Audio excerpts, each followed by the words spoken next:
All right, good morning, everyone. Good morning. Good morning for everyone that's connecting with us via the internet too and joining us online. Thank you for joining, and particularly for everyone that presents here today for this our Sunday lectures. And today we have a full house for the kids here, full house here, and then spiritually too. So that's beautiful, and it's very nice to feel and to see that.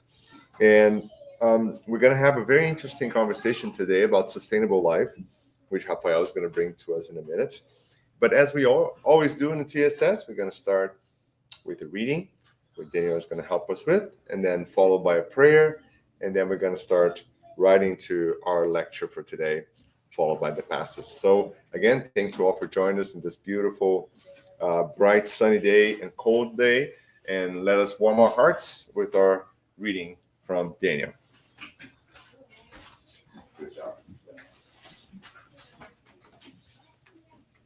Good morning, everyone. Good morning.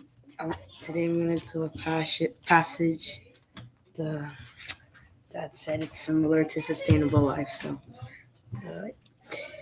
you need serenity every step of the way. Serenity to discern, act, and live.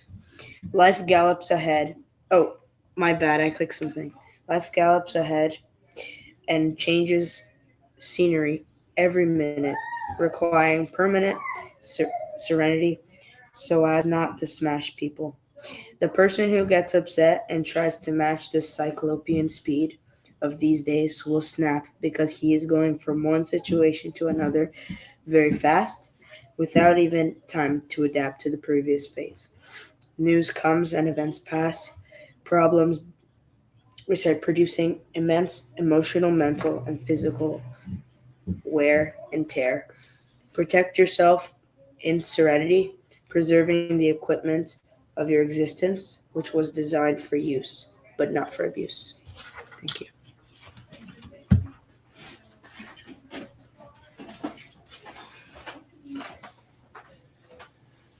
With these beautiful words from Joana de Angelis, written by Divaldo,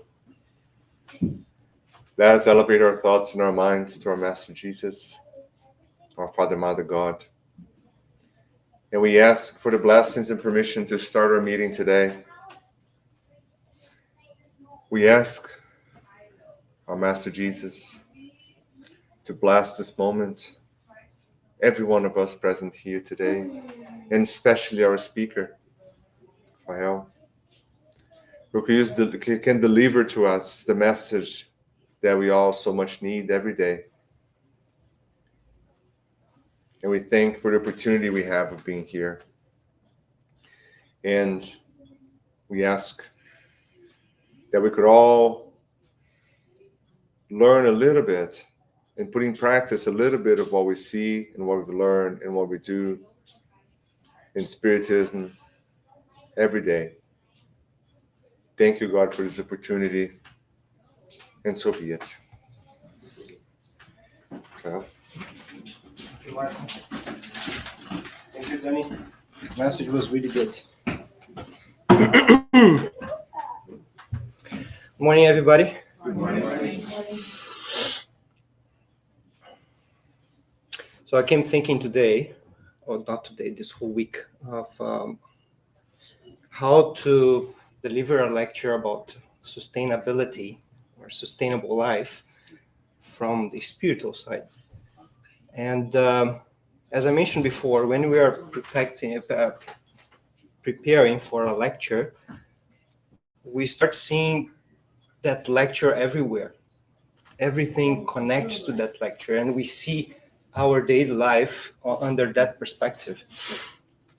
And by sitting there and just praying so that I will be able to deliver this lecture, which I cannot do by myself, that's not sustainable. I was understanding that we are not sustainable by ourselves. This community, this feeling that we have towards each other, it's extremely important for our mental and spiritual health.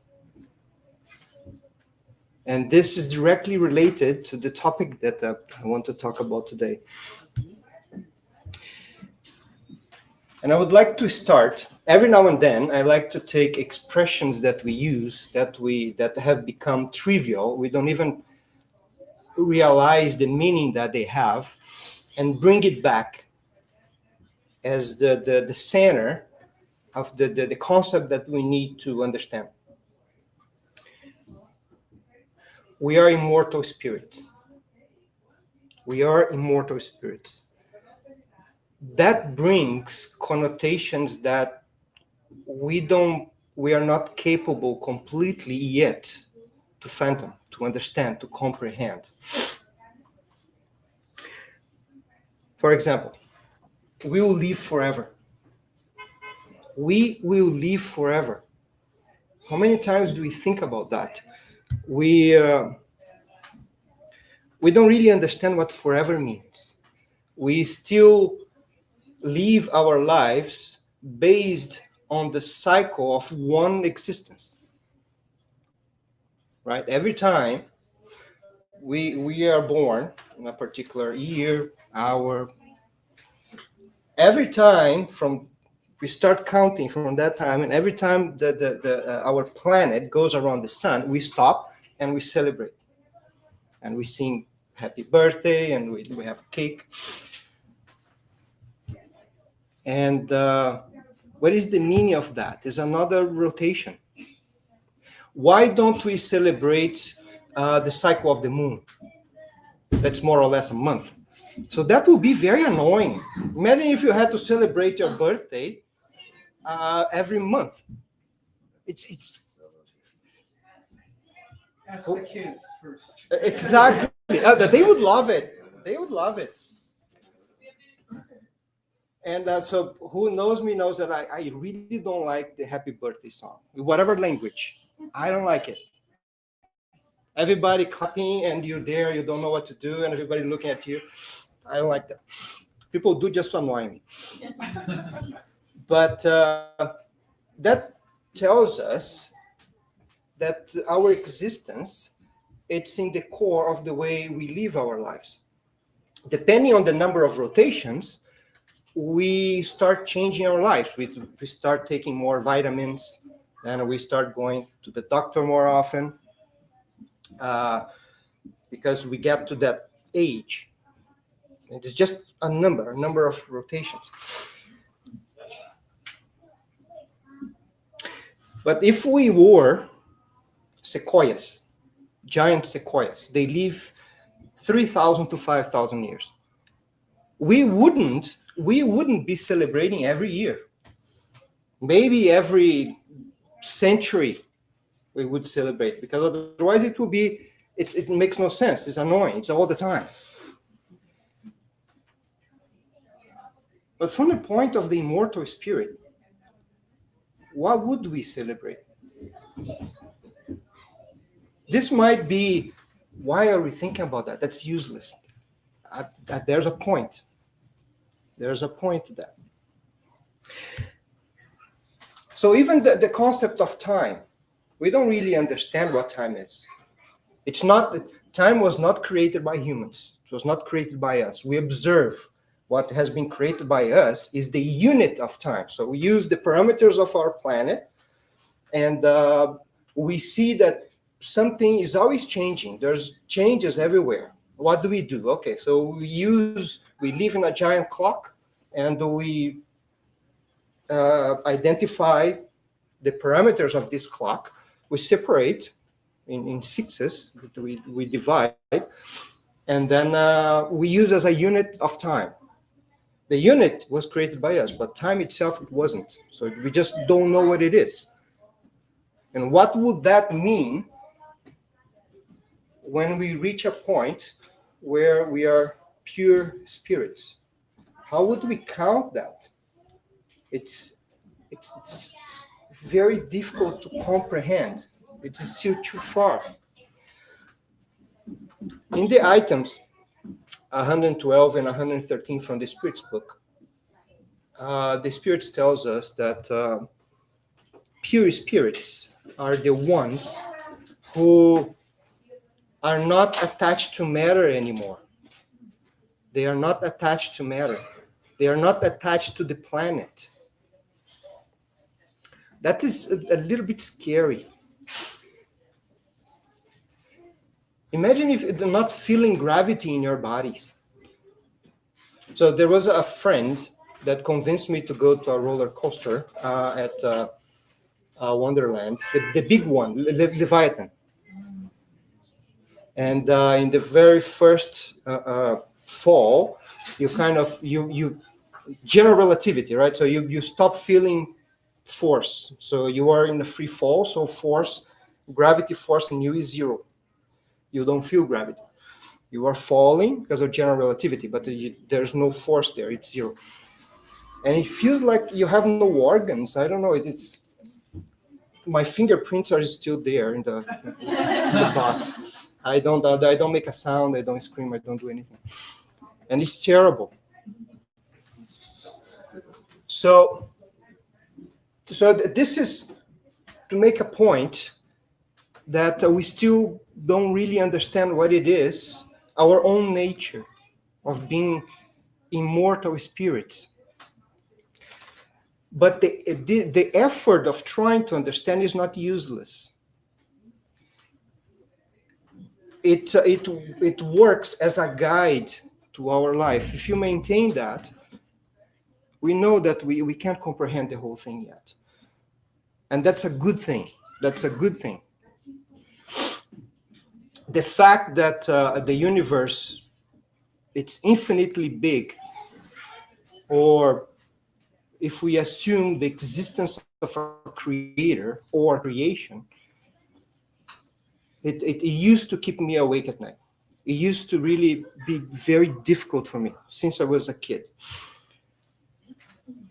And the fact that when I understood that that's okay, you're not going to be able to understand that yet. That it soothed me. It'd say, okay, I don't understand that, but one day I will. So I don't have to keep thinking about it. I can be okay in not understanding that.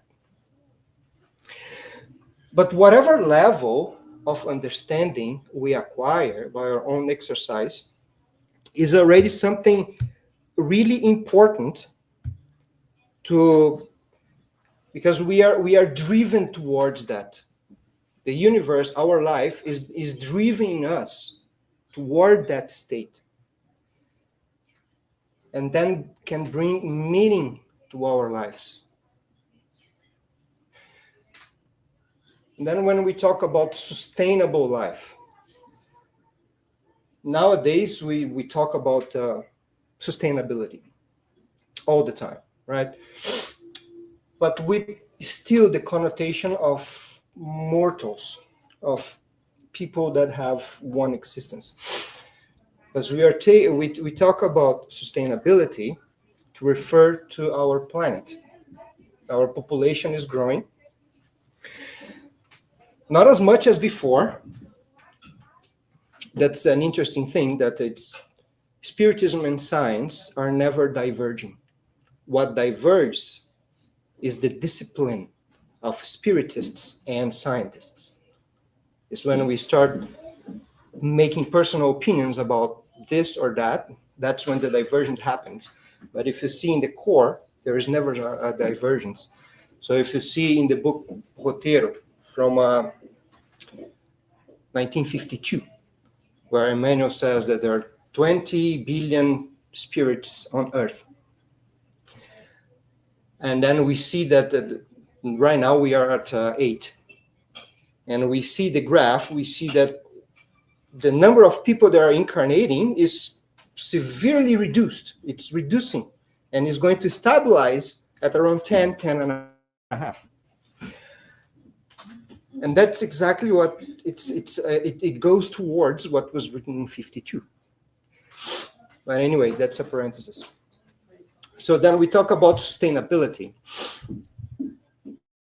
And we think about how to maintain our planet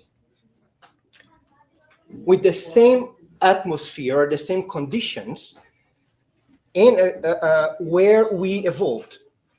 So human beings evolved to live in these conditions, but now the conditions are changing, and we are trying to maintain so that we can continue living comfortably here. But if you look for in the with the concept of immortal spirits, we are going to outlive this planet. So what is the sustainable life of the immortal spirit if we are going to outlive this planet? What is it that it's sustainable? We can start simple. We can start with the animal kingdom. Okay, we can come as observers on any environment, any ecosystem on Earth, and we see that there are those who hunt and those who are hunted, and the ones in the middle of the food chain, they are both.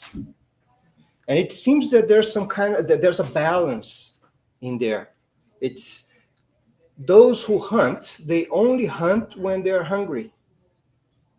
And those who are hunted, they run or they feel that terror when they are hunted. But after that, they disappear. So you see those shows on nature, and the lions are sitting there, the gazelles are over there, and they're existing. They are satisfied.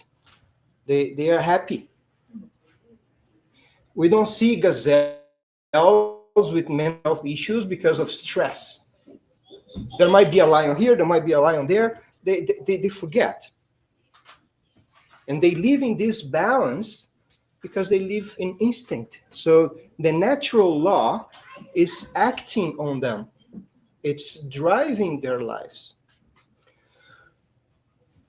So if we leave they alone, that ecosystem, it lingers, it continues, it's sustainable. But it's not static. It seems that it's not changing, but it is. There is a hidden force that we don't see it, natural selection, that is pushing that ecosystem towards evolution, adaptability. So those animals, they are adapting. If you look for long enough, you can see that they start changing. They start improving. Those who are hunted, they become faster. They develop better camouflage. They change the color of the fur. They strengthen, their legs. And in the same way, those who hunt, they become better at hunting. Until one day where they go through a dramatic change where they see themselves, they start seeing themselves. They're not just acting. They see, oh, I'm a lion or I'm a gazelle. Well, on that level, probably they're going to see, and they will be like Australopithecus or a hominid. But then they see, they create conscience. They start seeing themselves.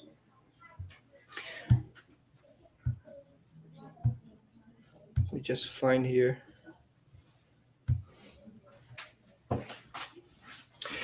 So, from that moment on,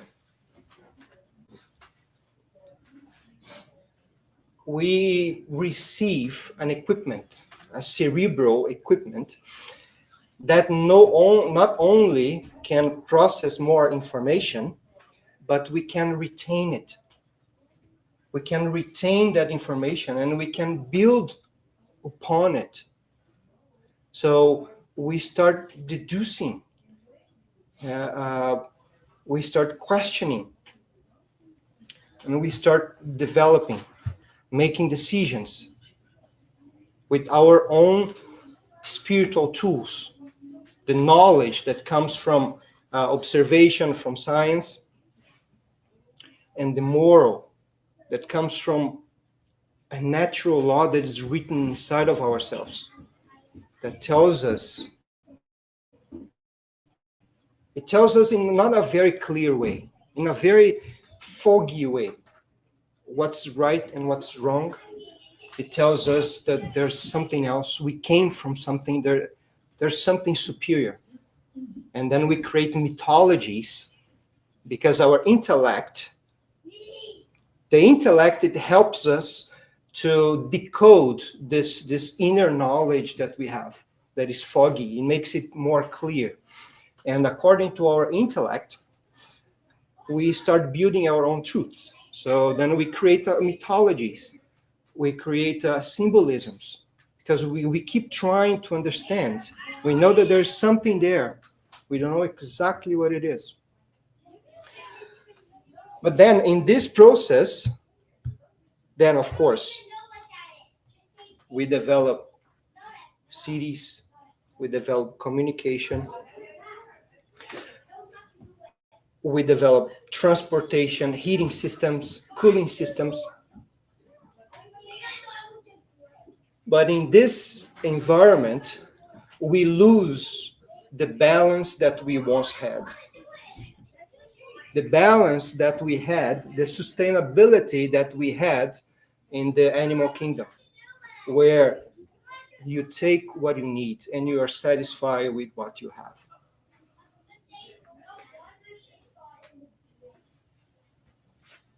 We overexcite, we discover how our body feels, and we overexcite the senses. And we design an environment that feeds that. For example, Oreos. They're really good. You put in your mouth, you put it in your mouth, and that is, it overexcites your palate. The sugar, that you want to eat another one, and then it kind of, you go in a frenzy. So the only way to avoid is not even go in the aisle in the supermarket. You pass by the aisle because you don't trust yourself. And we do that. And we have, since we don't have the pure instinct to control us, we keep buying it and we keep eating it. It's our own decision. It's our own responsibility. And what happens? If we are out of balance, you are sick. So you develop a sickness.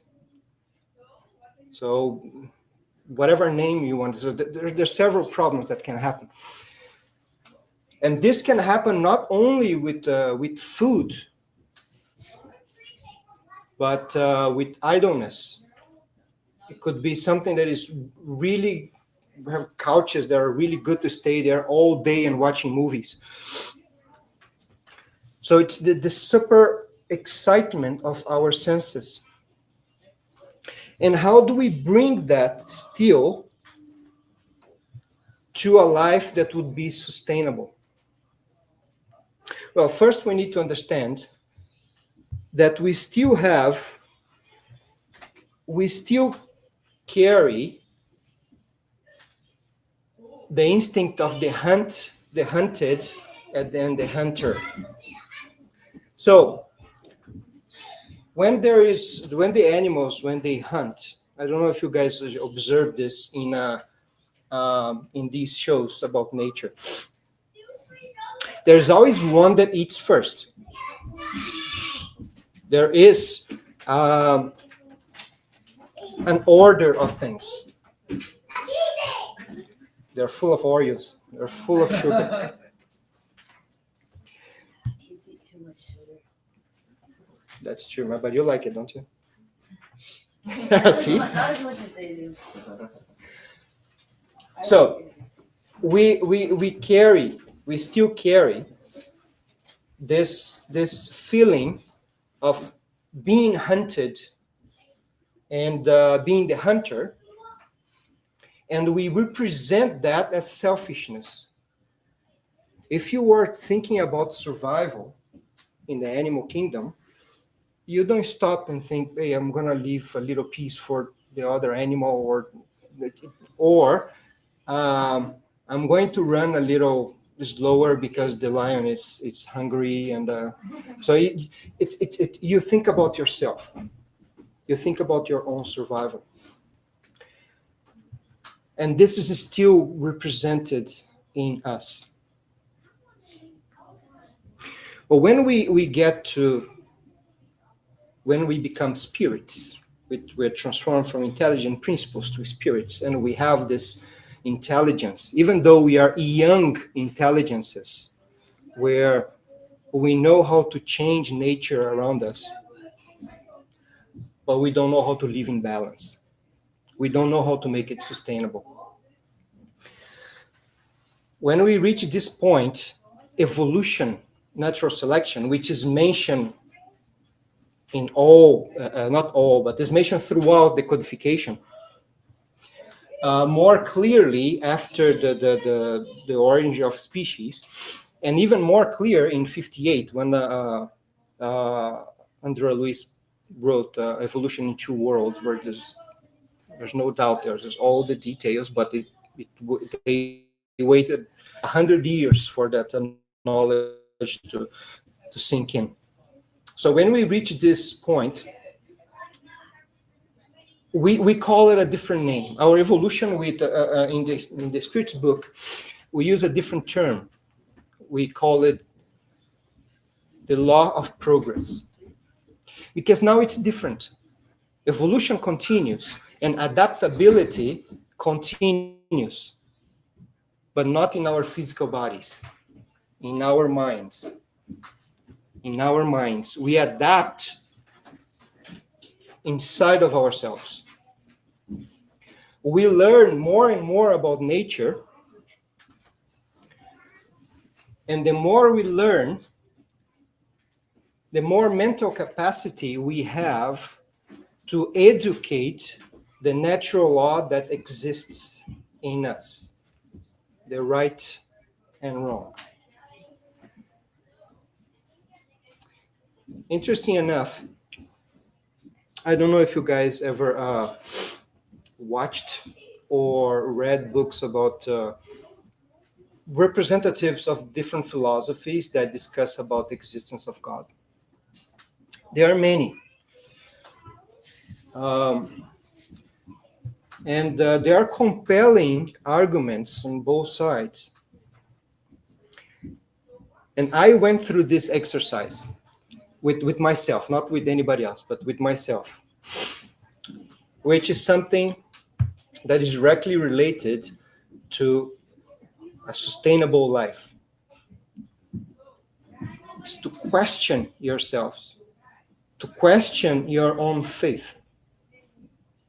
I read Kardec's books, and to me, it makes complete sense. But why? Why is it that it makes sense to me? Why is it that I believe on this and I don't believe on that? So this is, you might not find the answer, but it's very important to keep ourselves in check, to keep vigilance and discipline in what we say and what we believe. Even if we don't find the answers, we start seeing the tendencies that stem from our culture, our parents, and that allows us to respect those who think a little bit different. So the exercise that I did was, I went through several stages. I started with science. It's the best tool we have to identify what is true. So you observe. Sometimes there are people in history that the only thing they did all their lives was to observe. What we know about our solar system, there was a guy that spent his whole life just measuring the stars and create like a huge amount of data that Johann Kepler and Newton used later on to try to predict the next sample of the observation. First we observe, then we create a hypothesis, then we test. If it works, if it doesn't work, forget it. If it works, okay, then it continues the process. Then somebody else has to use your hypothesis and try to get to the same result. When enough people got the same result, good. So that it's a good candidate. Now let's see a prediction. And then it predicts, oh, it worked. Good, now it's a theory. Now you get a prize and this and that. So then, to me, that's it. That's how you find what truth is. And during a long time, I lived under that. But then I see that there's something missing. It's not sustainable just to live life thinking about science and to try to explain everything with what you can experiment. There's something else. That's this primitive. I say primitive because it started with our creation, not because it's low level. So this innate feeling that there's something else. And when we are here today, we're all together, and we feel something. We know that this is important. But we cannot pinpoint, we cannot make an experiment to create a mathematical hypothesis to explain this. Not yet, at least. But we know it's needed. We feel it. Don't we feel better when we come here and then we go back to our lives? So I understood that there is this innate religious, that's what we call the religious aspect in us. That's extremely important. So using just the intellect, it can take us very far. But at some point, you're going to get hungry. You're going to feel that there's something else missing. And when I see people, their discussions about the existence of God, I see that, first of all, always they are respectful. So it's useless right there if you don't know how to respect each other. You assume that the other person is in a lower level than you. So this itself, it shows that there's not maturity enough on that person. But anyway, in other situations, there are very mature and very interesting discussions. But if you remove the idea that God, it's an anthropomorphic being, if you remove the mythology, you see that 99% of those discussions will just cease to exist. So, okay, there's no point in discussing this. One talks about the laws of physics, the other one talks about creation. Isn't that the same thing? The difference is, I want to believe that there is a man, most of the time is a man. Now it's changing a little bit. A superior being that is controlling my life. And the other is saying, it's not the superior being, it's the laws of physics. What is the difference? It's the mythology. If you remove that, then you don't have to carry that pressure to convince other people. And these discussions will just, okay, you want to believe that, you give the name that you want. So that's sustainability. That is something that you can sustain even when you don't have to live in this planet anymore. It's something that you can maintain with you for your whole immortal life. That's the sustainable life. And the more we learn, the more we remove these mythologies from our thinking, and the more we understand of the true natural law that's inside of us. This natural law, or the innate knowledge of right and wrong, it's one of the main arguments that I forgot his name, the director of the Human Genome Project. He wrote a book, The Language of God. Forgot his name, but that's what he became very religious. He became really religious, and he says that the main argument for him that there is a God is the fact that exists in each one of us. We all know what's right and what's wrong. We just choose, since we are intelligences, but we are young intelligence, so we don't know how to live a sustainable life yet, but we are learning. We can choose to disregard that inner voice that is still foggy.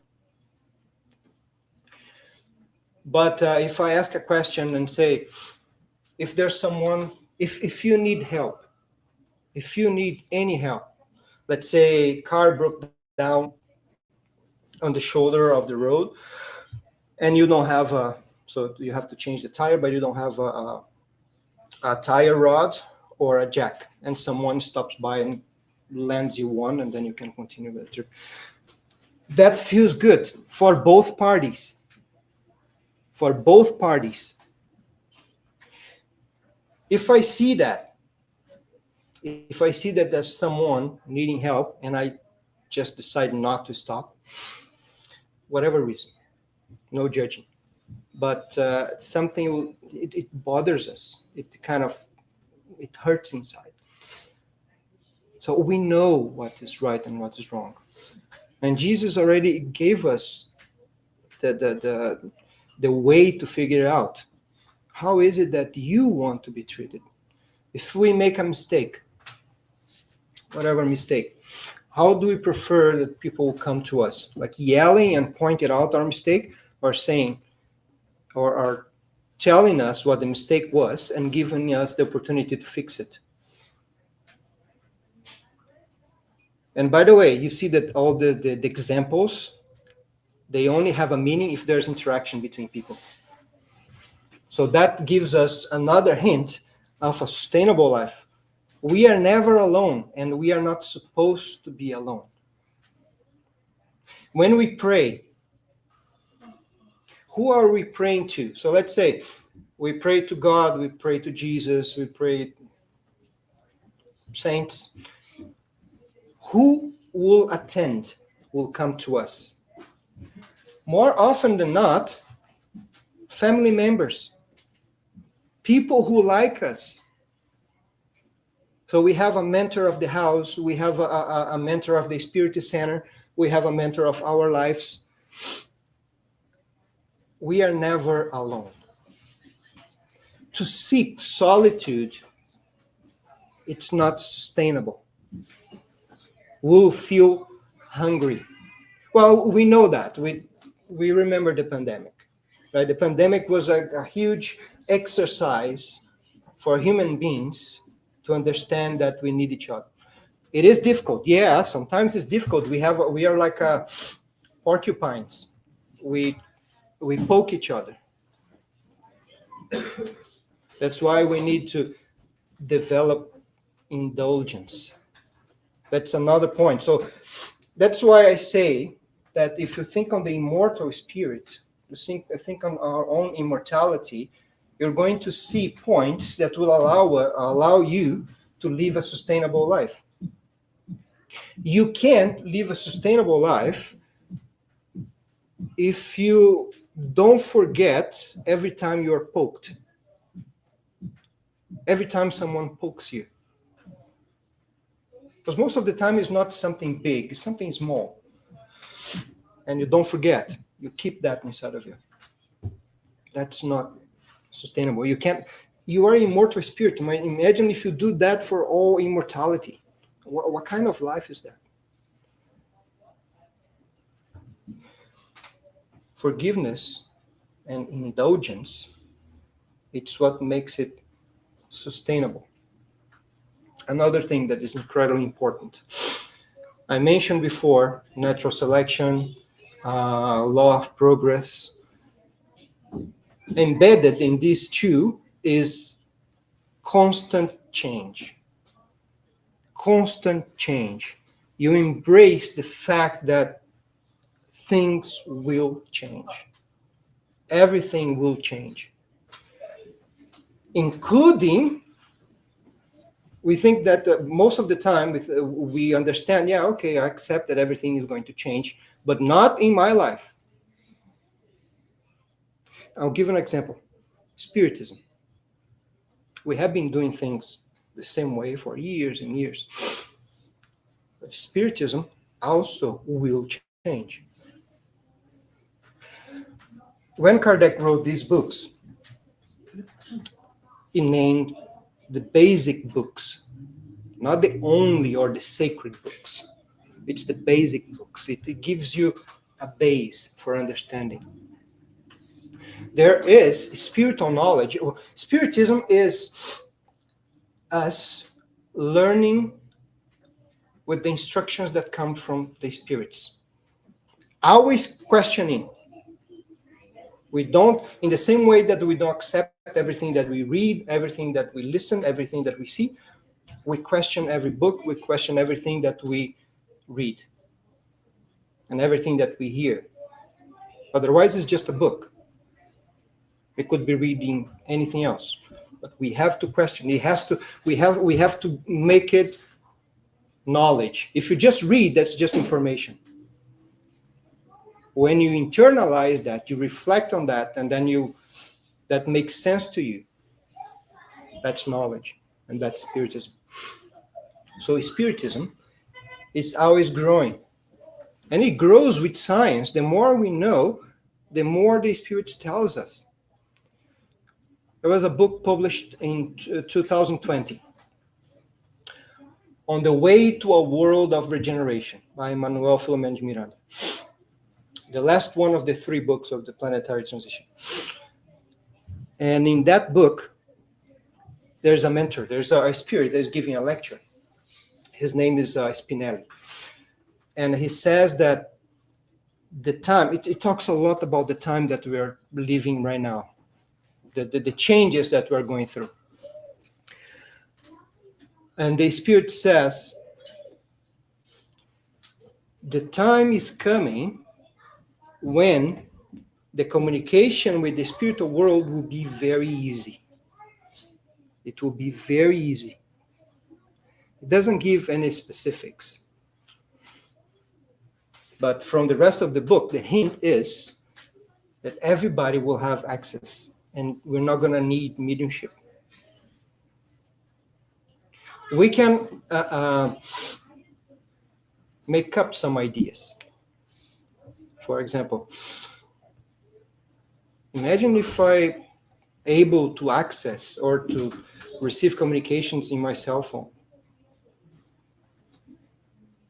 Or if there is, I don't know, some kind of glasses, and by accident, someone developing such glasses sees that there's people that he removes the glasses and he doesn't see. There's nobody there. But when I put the glasses, there's somebody there. Can you imagine the impact on our culture or such a thing? We are not there yet because we need to develop the mental strength for that type of information. It's like an atomic bomb. We need to develop mental strength for that. But according to that spirit, it is coming. And if that comes, the way we do our meetings will change. They will change. And that's okay. As long as we maintain our mind in the immortal spirit and in the basic principles of our doctrine. But we will change as well. And the only way for us to live this sustainable life is to understand that everything will change. Everything will. And particularly in this period that we are living, we have been talking about planetary transition for what? 150, 170 years.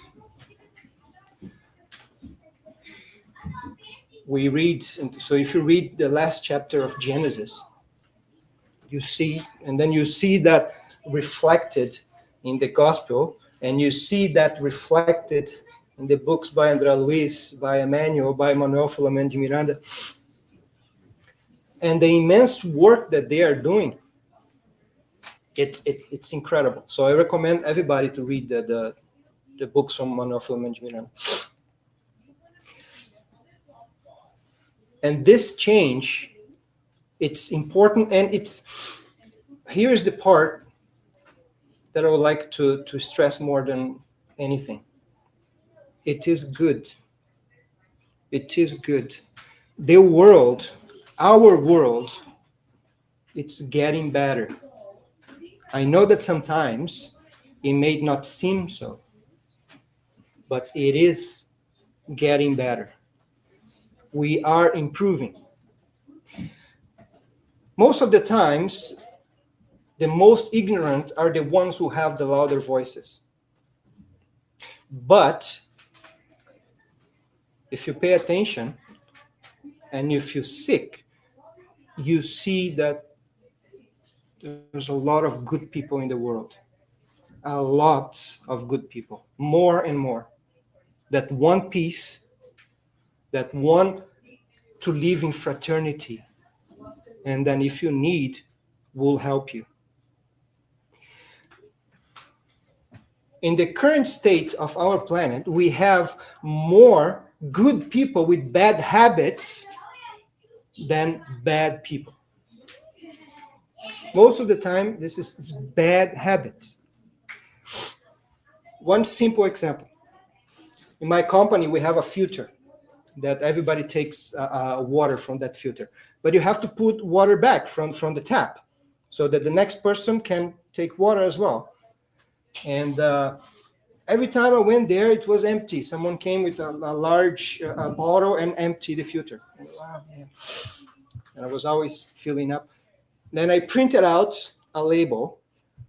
If you fill your bottle, refill the filter so the next one can also do the same. It's always full now. It's always full. It was a bad habit.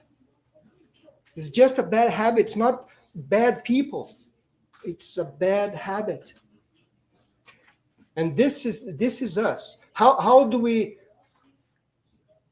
get rid of the bad habits? We maintain vigilance. We question yourselves. Question, see, why do I do this? Why do I do that? Sometimes you need a trigger. Something that you hear, something that you did, and someone says, hey, that makes me upset. More often than not is suffering. Suffering is the trigger.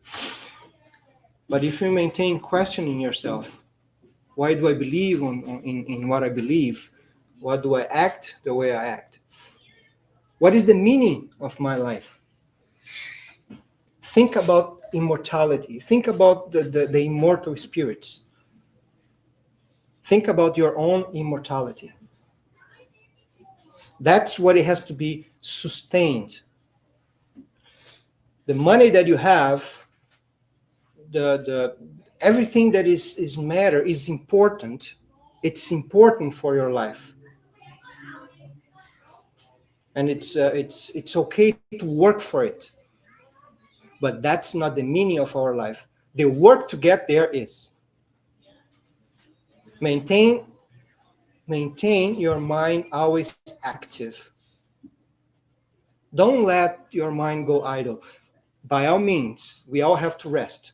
In Nosso Lar, there was when André Luiz started to work, there was a nurse who told him, we work 48 hours a week, 8 hours a day, and then we go and rest.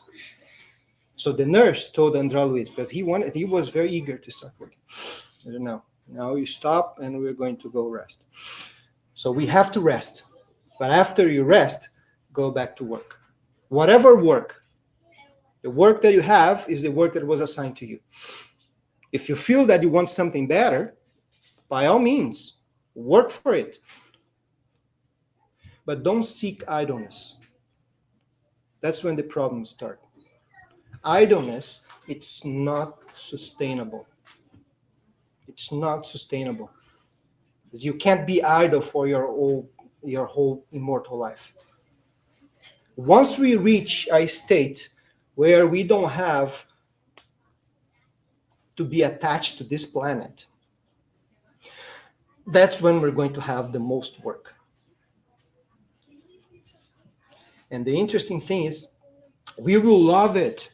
We will love it because it's good work. It's good work. It's work that if you don't have a body that gets tired and then you only do what you like to do, you don't want to stop. You want to continue. That's why in the Spirits book, when they describe the pure spirits, they say they live in the bosom of God. It's symbolic. It's like poetry. It wants to inform you, but also pass on emotion. So that these guys are in the bosom of God. They're really happy. They're really happy. And that's where we are being driven to. We are being driven to that. That's the sustainable life. It's constant work, constant learning.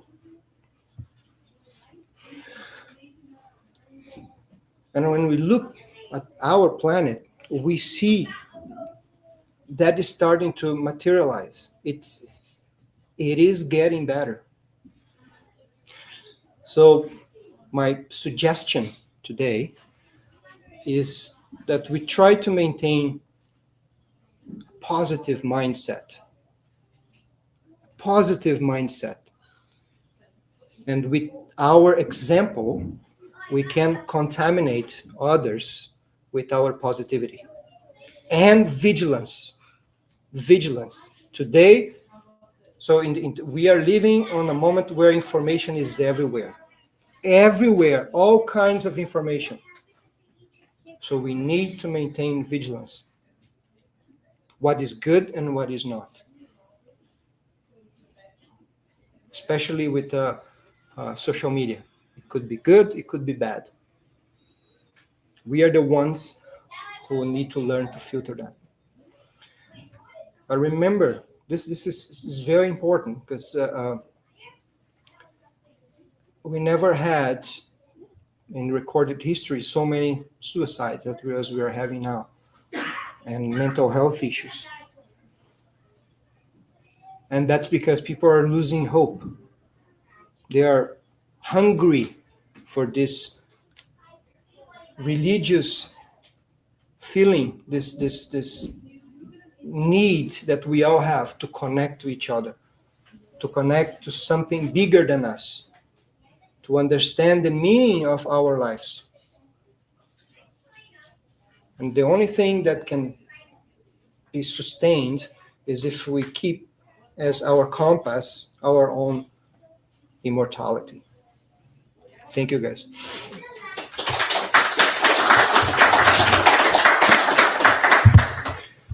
All right, so do we have any questions? No? Not anybody online? Yes? I'm got a little confused with the law of progress. You need a lot of progress being after you transplant the right now, mortal spirit to progress in better consciousness, or do you mean how it is in our lives, how we live on earth in regards to not the right or wrong side? Okay. So when we are in the animal kingdom, we know that we have to evolve and we have to adapt. When we become humans, spirits, we need to progress in all directions. So we need to progress in science, in learning about our bodies, in learning about the laws that surround us, in learning about what is truth and what is mythology. Even our technology, it's something that drives us. That's the law of progress. And in the same way that we are doing that, we learn by the interaction and cause and effect, right and wrong. We already have the right and wrong inside of us. We all have this instinct. But as I said, it's kind of foggy. It's foggy. Sometimes we feel it, but we don't exactly know how to act according to it. And our intellect, when it develops, it helps us to understand. That our own logic can help us to understand this right and wrong. We do something and, okay, yeah, I understand now. This is not the proper way of behaving. I'm going to try to better myself. We can only do that if we also develop our intellect. In the Gospel according to Spiritism, that deals with the religiosity of the Spiritist doctrine. When the spirits were asked, why did you wait? So from Jesus to the 19th century, why do you wait 19 centuries to bring all this to us? The answer was the scientific side needed to evolve as well. You needed to understand. Guys, not too long ago, if someone said that the earth was going around the sun, that person was arrested. If lucky. Or if we said that the world was not created 6,000 years ago. But we say, hey, here's the experiment, the scientific data that says that it's 4.5 billion years, not 6,000. That book was burned. So the fact that now what we do, we sit down and we discuss. This means progress. We progressed, not just in our understanding, but as human beings, respecting each other. So this is the law of progress, and we'll continue forever, whatever that means. Did I answer your question? Yes. Anything else, guys? No? You're good? All right, so let's start our pass. So thank you, everyone. Thank you, Rafael, for the great lecture. And for everyone that's connected with us over the internet, thank you very much for joining us. We're going to continue with our activities here now, and we're going to get ready for the passes. Just a reminder that passes are this transfusion of good energies to all of us. And anyway, we just ask you to continue with this